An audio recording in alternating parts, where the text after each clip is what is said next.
What is going on, ladies and gentlemen, boys and girls, and thank you for tuning in to yet another episode of the Schoch Factor Podcast, where this week we have an interesting one. So, of course, we'll have the weekend recaps with Jake and Jordan all season long coming out on Tuesdays. And then on Thursdays, we're going to have player interviews just from guys who performed well over the weekend, guys who had interesting things happen to them, really just anyone in college baseball that I think might have some interesting stories to share with us. So this week we have a very exciting one. Starting off, we have Sacramento State's Matt Masciangelo, who over the weekend in their series against Loyola Marymount University was hit not one, not two, not three, not four, not five, not six, not seven, but 8 times. He was hitting 8 at-bats, rewarded first base. He was technically hitting 9 at-bats, but only rewarded first base 8 times because he didn't get out of the way of one of them. Whatever. That's all right. That happens. But either way, this kid has gotten banged up this weekend, and we appreciate him taking the time out of his week to join us on the Schoch Factor. And following Matt's incredible performance, we're going to catch up with another incredible performance, this time coming out of Roman Kimball from South Carolina, who made his return to the baseball mound in what was over, I believe, 600 days of being away from the game due to various injuries and transferring and all that process. But Roman Kimball was able to make his South Carolina Gamecocks debut, and it was an awesome one. It ended in a combined no-hitter for the Cox. It was awesome to watch, awesome to check out, and he was a great guy to talk to. You're not going to want to miss his thoughts on the mound and his mental makeup. It's a lot of interesting stuff, and you're just going to want to tune into it. And then to round it all up, we have Wake Forest's Adam Tellier, or Adam Tellier, which I learned in this episode, because apparently it's actually Tellier, but he goes by Tellier because it's just easier for people, which is something I learned. You learn something new every day. And, you know, you talk about a selfless guy willing to sacrifice the name to just make it easier for other people. We love and appreciate that. And then to go out and serve the team by seeing one pitch and hitting one home run in the leadoff spot, that is awesome. So we had to go and catch up with our fella from the Demon Deacons. So make sure to stay tuned all episode long for all these interviews and more. But starting off, we have Matt Masciangelo from Sac State. You're joined by Sac State's Matt Masciangelo. Matt, how are you doing today? I'm good, man. How are you? I'm doing great. So, of course, over the weekend, America got to see you had like a very good weekend in terms of getting on base. Very bad weekend in terms of physical pain, I assume. You got hit 8 times this weekend. 9 if you're counting the one where the umpire said, hey, you know what, stay right here. And I got to know, what was going through your head as the game was unfolding? It was pretty crazy to kind of witness it and be a part of it. I think as it went on, I every time I would look over at the dugout, the reactions got more and more animated as it was continuing to go on. So I thought that was pretty funny that I got to be able to experience that with my teammates, and it was just a really crazy experience. Yeah, and so going through it, of course, you transferred in from Bakersfield last year, and this is your first weekend with Sac State. And talk about making a name for yourself. You did it. You could literally take the rest of the season to recover from the eight hit by pitches. No one would judge you. You would still have a great year. You would lead the nation in OBP. And like the thing is, I got to know, were any of the hit by pitches more painful than the others? Which one was the worst for you? There was a couple. There's two, or there was one that got me like in the kneecap, Oh, like the back kneecap, like a cutter that just got the back kneecap. And then on Sunday, that was on Friday, and then on Sunday, that was the one that I got hit again, but they called it back. It got in like the same exact spot, so that part is pretty.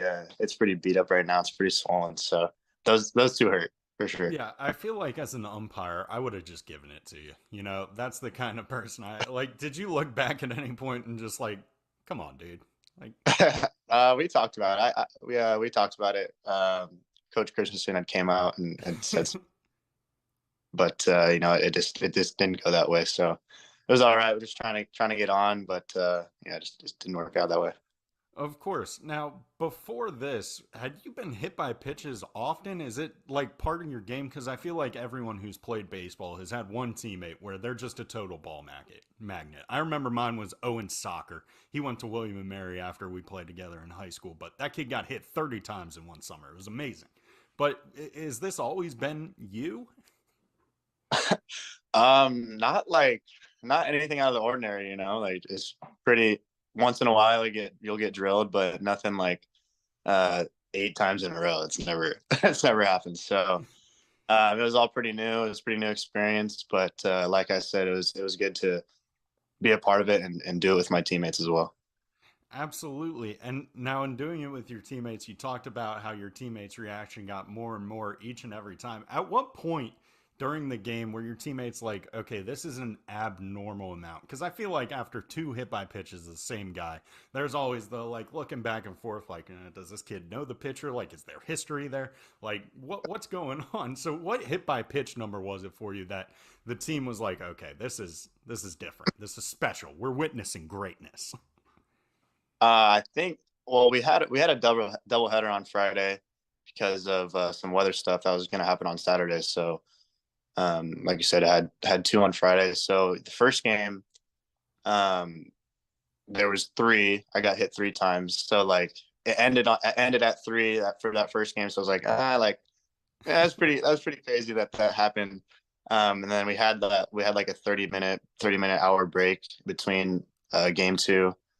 And we were talking about it. I was like, oh, that's pretty crazy that all happened. And then we were like, what are the odds that it continues to happen? But it was obviously like jokingly, and then it just continued to pile on. So I think probably like after the game, everybody was like, wow, that's crazy. But the 7th one, I remember the 7th one was kind of a big one because I think it was bases loaded, like 1 or 2 out. Like pretty close scoring game, maybe like a tying run or something was on third. And I got drilled, and then I look over at the dugout and they're all going crazy. So it was really cool to see my teammates kind of being behind me and rallying behind me at that situation. But I think the 7th one was pretty the craziest one for sure. Yeah, and I love that too because, walking up to the plate, the team's like, okay, bases juice. We need a run here. We need someone to get it in. Who's going to bring this run in? Bring in Matt. He's going to get drilled. He'll wear it. He'll wear it for the team. Now, do you crowd the plate? Is it something where is it a you problem or is it just something like, again, total freak stuff?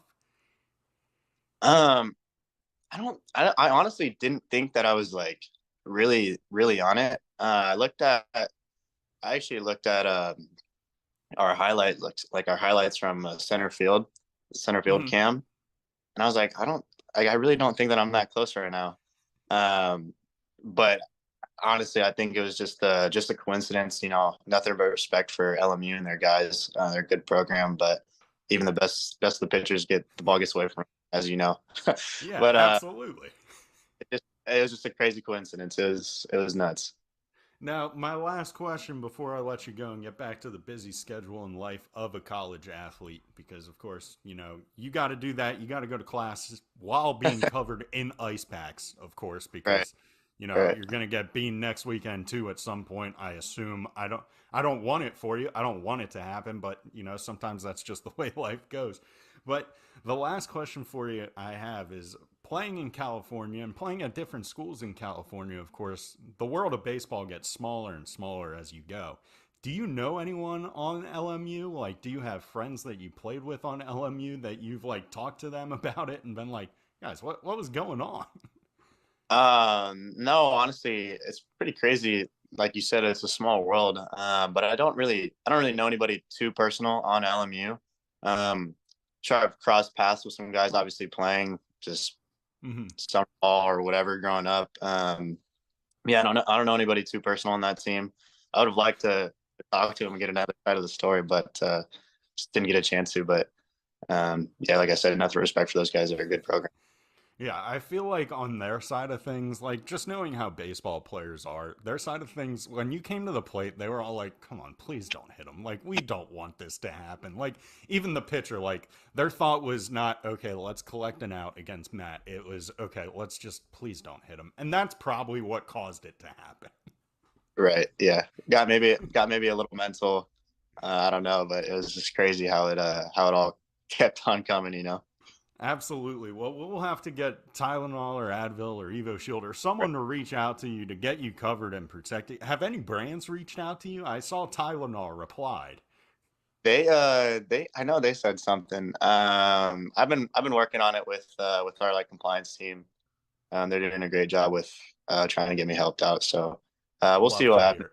But like you said, I've been pretty busy schedule. So just trying to figure it out and balance it all out. So we'll see what happens. Absolutely. Well, Matt, thank you so much for taking the time. I am truly rooting for you. Maybe we'll get a net put in front of you next weekend so you can at least take one or two swings at the plate because that'll be really cool too. I'm very excited to watch you hit. Yeah, me as well. Hoping to continue to have a good OBP and have some team at bats and be able to get on. So we'll see what happens. Now, when I think of Matt's performance this weekend and after talking to him, the immediate quote that comes to mind for me is something that was yelled when I was at UMBC. We were losing to Coppin State, and one of our fans yelled, "A bad day at the baseball field is better than a good day at work." And in this instance, this dude's bad day at the field resulted in bodily harm. Lots of it. Lots of bruises, lots of banged up. He got hit in the knee twice. Getting hit in the knee once, that hurts. Twice, I don't know how you bounce back from that, but this kid did it. He did it. It was amazing. So thank you so much to Matt for taking the time out of his busy schedule, busy opening weekend, to take time and talk to the Schoch Factor podcast. We're going to take a quick break where we hear from one of our sponsors, but we will get back to the action right after that. Have you heard of the 2025 Soldier Tank BB Core Baseball Bat by Soldier Sports? This isn't just any bat, it's lighter and hotter than any of its predecessors. This is thanks to its infused alloy technology that allows an ultra big, ultra hot sweet spot. Crafted from over 2.5 years of research and development, the Soldier Tank is the perfect blend of speed and power. Designed for both power and contact hitters, it features a formula for success. Speed times mass times impact equals extreme power. I've seen it swung. Even the mishits have juice with the Soldier Tank. The bat is priced at an incredible $311, which is well worth it, in my opinion, to be swinging the top scoring BB Core bat ever. They're selling out fast though, so head over to soldiersports.us to secure yours today.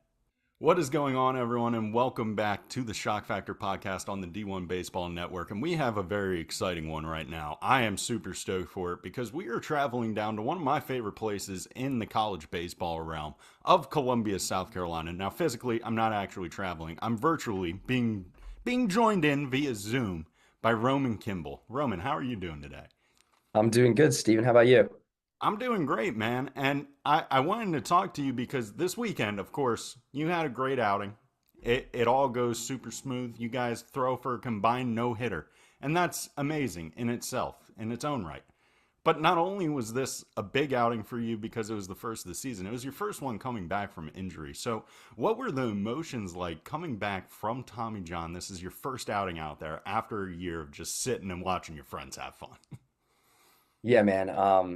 Obviously, getting the news that I was going to be out for the 2023 season was pretty demoralizing. And then you got to just kind of sit there throughout the year and just watch, and you wish you were out there and everything. But to build the relationship with the team and that team morale and stuff, and I feel like we have such a great group of guys, and that's what makes us so good. And just to be able to go out there with those guys finally to start the season, it was just so incredible. And it was everything that I hoped for. I mean, obviously, I'm going out there, I'm super nervous and I'm super amped up. And like I remember seeing like all these videos I'm seeing on Twitter is just of me like walking around the mound and I'm just like talking all this crap. And I'm just like, don't even remember doing that because you just go out there and you just black out because all the emotions just take over, especially after not throwing for over 600 days. It's pretty incredible. So just it was everything I'd hoped for. And then how crazy is it that it was a combined no hitter? I feel like that's just so absurd. Like first outing back from Tommy John in over 600 days. And then my Gamecock debut and we threw a combined no-hitter. I feel like that's just so crazy. Yeah, and for you, going into it, I was like, okay, he's going to remember this outing regardless of what happens after it. A lot easier to remember with it going super well. Yeah. And I loved you talking about the point of just going out to the mound and blacking out, because I feel like that's something with pitchers, it's either like they're super cognizant of everything going on, like super analytical, or they're the type of guy that go out and they're just like, look, I've done my preparation. I've done all the work I can do. Now I'm just going to throw my body out there, see what happens. And from my understanding and from what it looked like, the emotion was there. Now, is that how you always pitch, or was it kind of heightened because of the coming back, or what can we expect to see out of you the rest of the season? Yeah, I feel like I'm always pretty intense, but I feel like definitely the first time being back out there for over 600 days was definitely a little bit heightened. I mean, it's been a long road. I mean, 14 months, I think it's been, maybe 15 even. It's just like all that hard work you put in and the constant hours in the training room and just, seeing how the season unfolded last year and how far we got. And it's just kind of a compact of all those emotions just in one game for me. So I feel like it was definitely heightened a little bit, but I mean, I definitely think that the fans can expect to see some more intensity out there throughout the year. Yeah, I definitely believe that there's more in the tank from you. It seems like it'll come out as the season goes along, but I remember at Notre Dame even watching you pitch. Seeing a freshman pitch with that sort of psychosis and energy is rare because, the chirps are there. You're getting used to the college level, but even then, like back, it seems like in your core, there's a bit of that chip on your shoulder attitude when you're on the mound. So where does that stem from for you? Yeah, I mean, I've always kind of been a shorter guy, not really the biggest guy out there. So I've always kind of had that chip on my shoulder. And people along the road, you always get the, oh, like you're too small, like it's never gonna work out, stuff like that. So you kind of just keep that chip on your shoulder and just kind of go out there and you're like for me, I'm just like I'm the center of attention. Like I'm gonna go out there and give it my all and be as intense as I can be and just go out there and have fun. And, like that's the biggest thing for me, like especially coming back after 2 years, is like I'm just looking to go out there and have some fun. It's been such a long time. And over the course of the last 15 months, like you really just kind of learn how much you really love and appreciate the game. And it just really kind of makes you think like, man, we're so lucky to be able to play this game at this level. And it's just so surreal, man. And to be able to go back out there and be a part of what was done on Sunday, it was literally a dream come true. I couldn't have asked for it to be any better.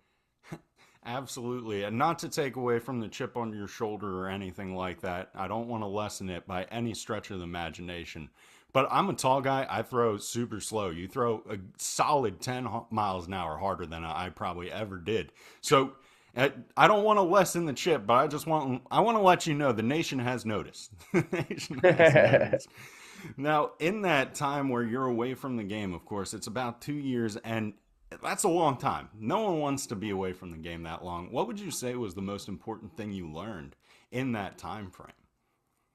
Yeah, that's a great question. I mean, I feel like the biggest thing with TJ is like the mental side of it because like you really kind of have to like put all of your effort into one thing because like you really got to stay on top of your rehab. You got to be locked in and like there's so much stuff that you have to make sure that you're doing throughout the day to make sure that you're going to be 100% healthy when you get back. So just having people there at the field, like the athletic trainers and the coaches and just people being able to monitor what I'm doing throughout the day was so helpful.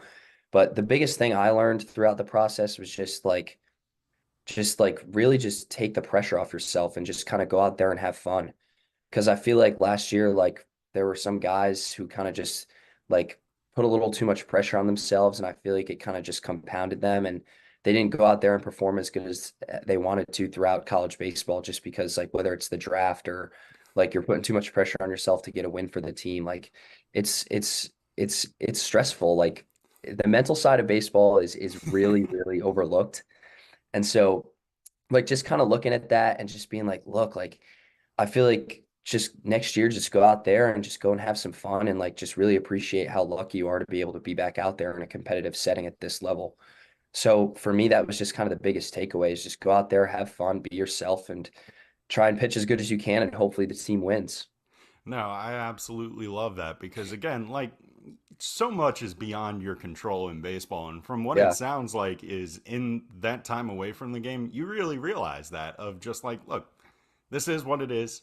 The game is in control. Like, it always will Yeah. end up being in control, no matter how bad I want to control it, no matter what happens. Even the best, even Honus Wagner, even Babe Ruth, they couldn't control the game. That's just the Yeah. way it goes.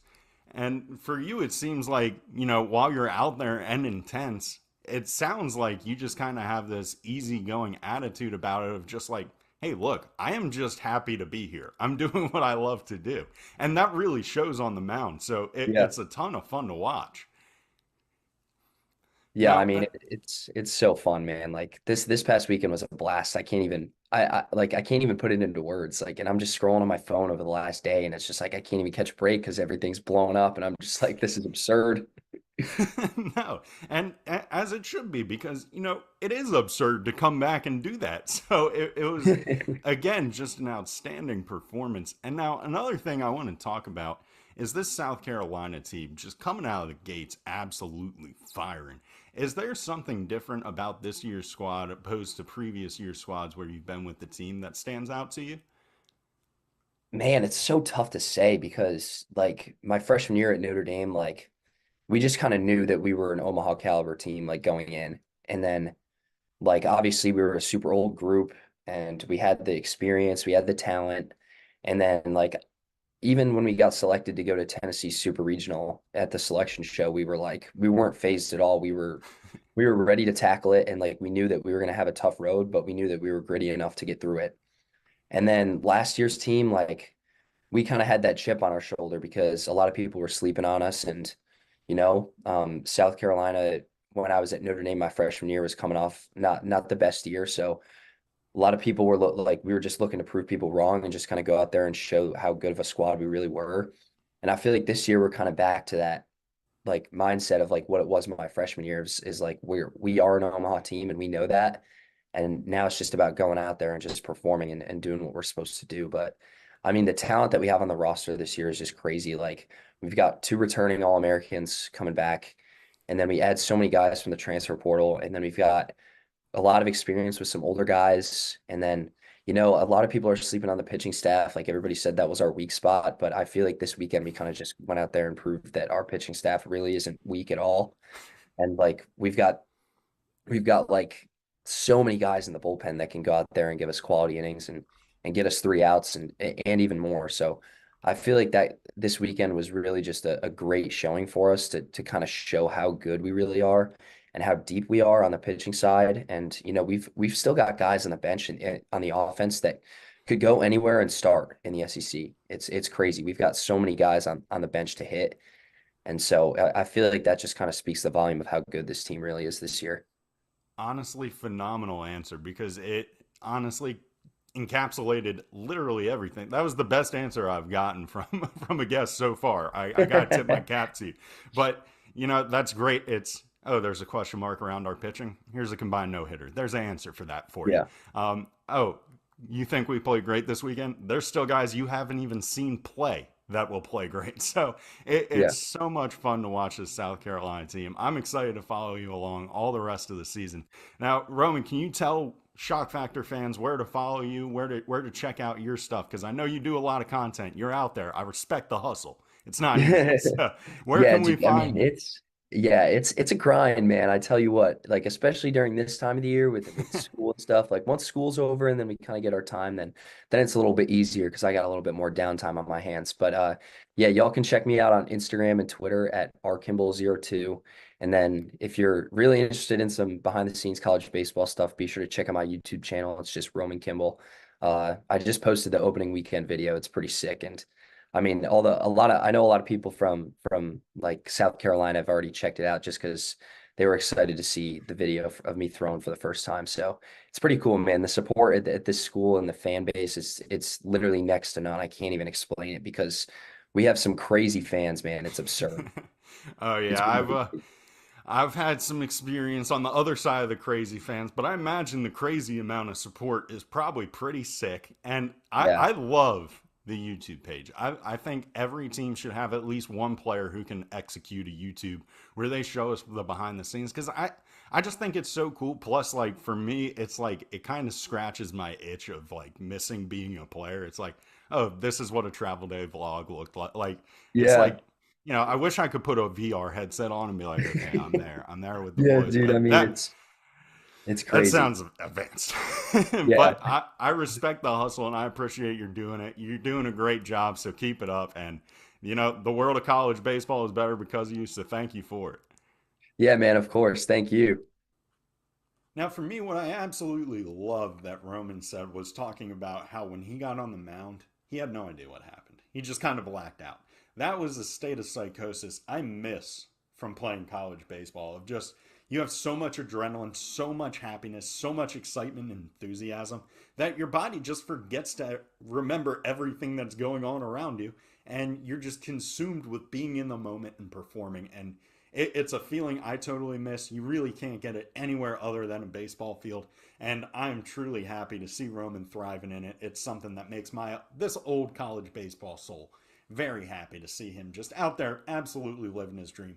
That's something about college baseball that really stands out to me. Something that I've always loved about it is the fact that when you watch these players, you can really tell that there's an enthusiasm, there's a passion. These kids are absolutely 100% living their dreams, and it's so much fun to watch. And while we're talking about guys living their dreams, having big moments on big stages, it is time to talk to Wake Forest Demon Deacon Adam Tellier to learn about what it was like stepping up to the plate, seeing one pitch, going over the fence to start off the 2024 Wake Forest Demon Deacon season, and hear about how he plans to continue to set the tone for the Demon Deacons.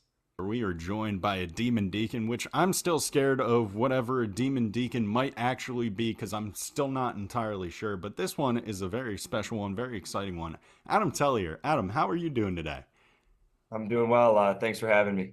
Of course. Now, on the pronunciation, I always like to start off with pronunciation of last names for guys with, ones that may get mixed up, because I see your last name. I think it could go Tellier. I had some insight in an audio message from my friend Tate Ballestero, who helped me out to make sure I got it right. But is that the right pronunciation, Tellier? Yeah, it's actually really Tellier, but honestly, just Tellier stuck all over the years. So now that's just kind of what I ride with. Really? That's interesting. I like that. I like the just, you know what? There's too much confusion around it. Let's eliminate that for others. That's a selfless move on your end. I got to tip my cap to you. Take out all the confusion and just let it ride. Now, of course, over the off season, Adam Tellier, which one do you like more? Because now I'm mixed up. Now I don't know which one to roll with. Honestly, I just love Tellier. That's Okay. kind of what I've gotten used to, and just what I ride with for sure. All right. Well, Adam Tellier, we will lock that one in then. It will be Tellier from here on out. Now, over the summer, over the off season of college baseball, you did this thing which is very interesting in college baseball that you can do now, and you transferred from Ball State to Wake Forest. What was that transfer process like for you? Yeah, it was definitely a crazy experience. Honestly never thought I would ever have to enter the transfer portal. Had my mind set on the draft this year or last year, and kind of thought I did enough to have a chance to get a shot. And draft came, watched all 20 rounds, and just never got a call. So then it was just from there on, like, what's next? What's the next move for my career? And then it was just with the help of Coach Maloney at Ball State, he was like really supportive of it. And I just felt like it was time to hit the transfer portal and kind of go prove myself on a bigger stage. Yeah, and that's awesome that you mentioned Coach Maloney, like, being supportive of it, because you get into so many. I feel like a lot of people just assume whenever someone transfers, the other coach is like, okay, well, you're going to a new program, whatever. Like, it's not my responsibility to help you anymore. And, like, that's normal. That's a common thing. But you had one of the rare instances where it sounds like he was supportive of your decision. Yeah, he was 100% supportive. I mean, we had a great relationship over the 4 years there, and I think it kind of was just, honestly, I felt like I had done everything that I could there, especially like how it ended, the Grand Slam, going to the regional for the first time in like 12 years, a long time. And it was just kind of a culmination of just a lot of grind and a lot of just battling even within conference. Central Michigan was such a tough opponent, and just to be able to make it to the regional and win that conference tournament for the first time in so long, it just felt like my job there and my time there was kind of coming to an end. Yeah, absolutely. And, that's the natural flow of it. That's the way it goes sometimes with the draft getting shortened. I've been through the process of watching all my friends get drafted. It sucks. I've been there, so I understand your situation. I tip my cap to you for going through it so resilient and coming out on the other side with this positive outlook. And honestly, starting off super hot, the very first pitch you see in a Wake Forest uniform, you go, hey, all these people over summer, they're like, oh, can you do it? Can you do it at this level? Can you move on? Yeah, scouts, I actually can. Here's the first pitch I see. I'm going to deposit into the trees. What was that at bat like? What was the feeling like going through it? Honestly, it was kind of funny. There's like a kind of a funny story behind it. So like the week leading up to it, I honestly didn't really lead off much in the fall. I was hitting like a lot of two, maybe down in the lineup a little bit more. And then like the last week, I just was in the leadoff spot. So then the last scrimmage was like on a Tuesday night. And then so going into the week, I was like, all right, talking to my hitting coach, I was like, all right, if I'm leading off, I'm gonna hit the first pitch out. And he's like, nah. He's like, they stay humble, man. Just like you ain't gonna do that. He was just kind of, we were just kind of teasing each other. And so then it comes a Friday night and I get up there and I hit the first pitch out and I go in the dugout and then my roommate tells me, he's like, yeah, Wes came up to me before the game. He's like, he might hit this pitch out. So like, he felt tough to me, but then he had my back secretly, which was pretty cool. And if you watch the video, like when I'm rounding first, I turn around and I point at him. So it was definitely something funny and something to remember for sure. No, that's so awesome. And of course, like, as baseball players, we always joke around. We like to have fun, keep it loose. And like those what if situations like always come up and when they come true, it is something that like it sets the tone for the season because it's like, okay, and I mean, anything you do, first pitch, home run is always going to set a tone for the season. But making jokes about it too, that's awesome. And I can't imagine, that's already a great feeling. But being able to go back and talk smack about it to a guy you told you were going to do it to has to have been just so rewarding.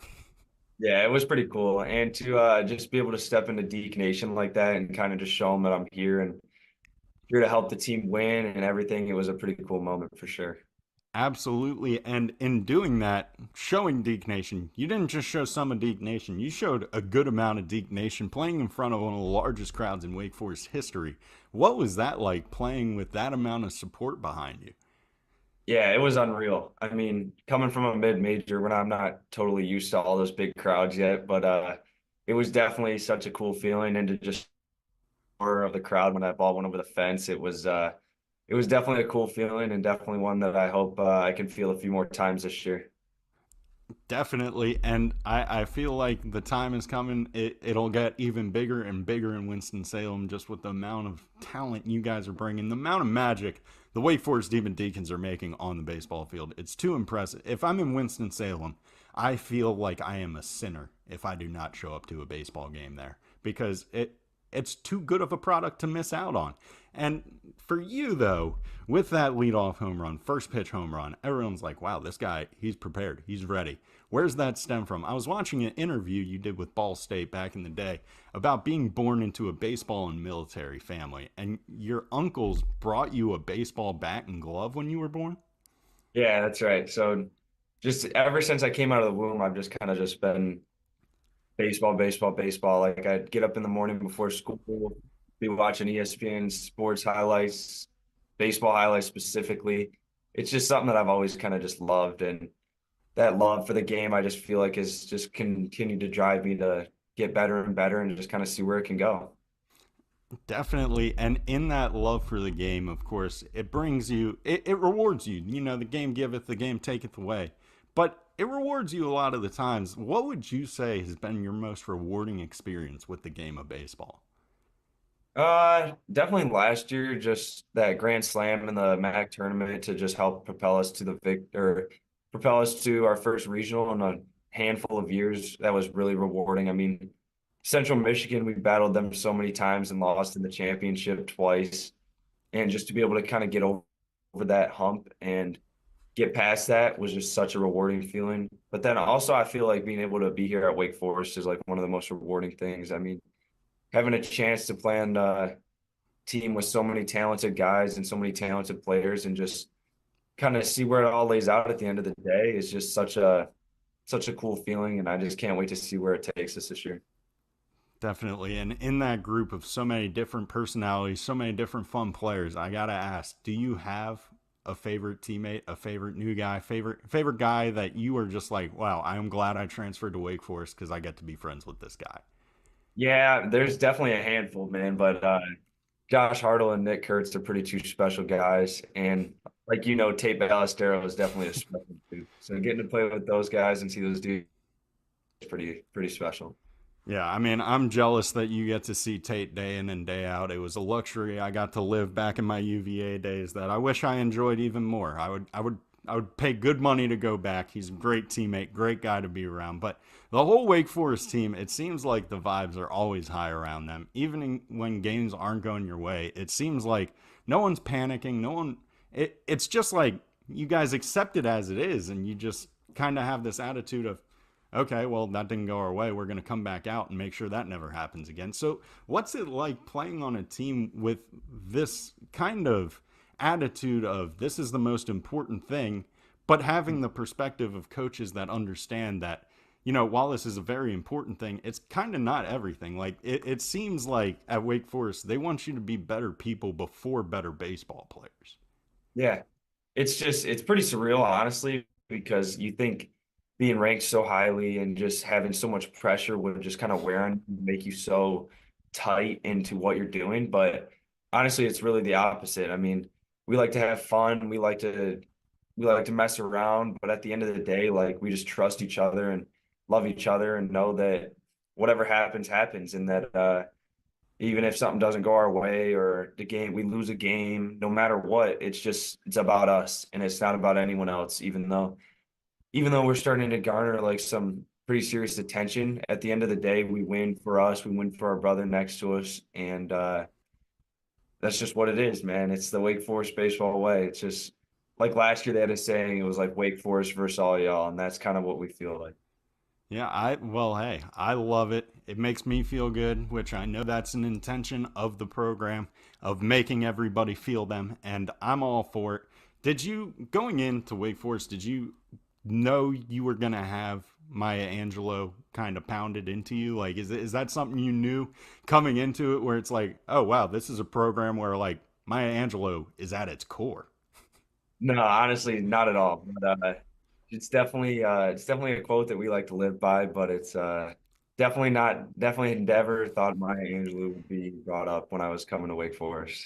Well, everybody remembers her in the 1940s College World Series or whenever Maya Angelou was around. That stellar performance she put on in Omaha, of course. And then the poetry came later, which all inspired by baseball, of course. But Adam, thank you so much for taking the time out of your day to join us here on the Schoch Factor podcast. It's been great getting to talk to you, and I look forward to following you the rest of the season. Yes, sir. Appreciate you having me. Well, there you have it, folks. Not only is he into hitting home runs, he's into Maya Angelou's work. We all should be. I think Maya Angelou is a great source for college baseball inspiration. It has clearly helped the Wake Forest Demon Deacons get this persona, get this personality and team identity of making them feel you. It was a great opening weekend of college baseball. Thank you to our guests, Matt Masciangelo from Sac State, Roman Kimball from South Carolina, and of course, Adam Tellier, whichever one you want to go with, because he goes by both, apparently. I think he's leaning towards Tellier, though. I think that's the name he's kind of made for himself. So we'll go with that from here on out. I'll lock in my final answer on that one. And thank you to Adam Tellier of the Wake Forest Demon Deacons for joining the Schoch Factor podcast. And thank you all for tuning in. This was an awesome week of college baseball with some top performances from these guys. And I can't wait to see what top performances we see next weekend and who we're going to talk to next week in the world of college baseball. Thank you so much again for tuning in. Make sure if you enjoyed the podcast to leave a 5-star review wherever you're listening. I would really appreciate the feedback. And make sure to follow along with the Schoch Factor Podcast at the Schoch Factor Pod on Twitter all season long, so you can know when episodes are coming out for the Schoch Factor Podcast on the D1 Baseball